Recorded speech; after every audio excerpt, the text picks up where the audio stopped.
Hey guys, welcome back. In my Tiny Giveaway Tuesday video last week, I showed a little Spellbinders stamp set that I would be giving away.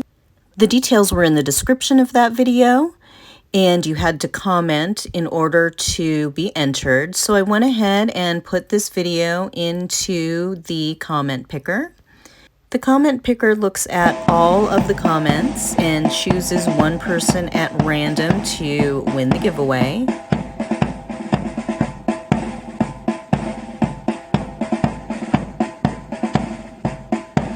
I think this guy's almost done.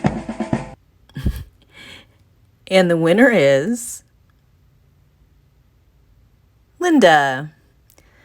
Linda, if you can email me at the email address in the details of this video, and I will get you your tiny giveaway winnings.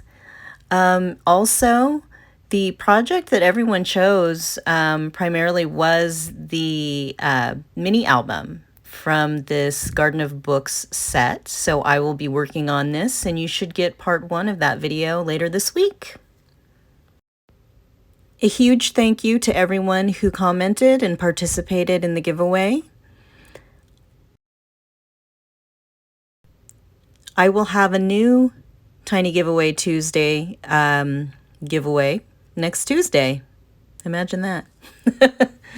Thanks everybody for watching. Don't forget, safety first.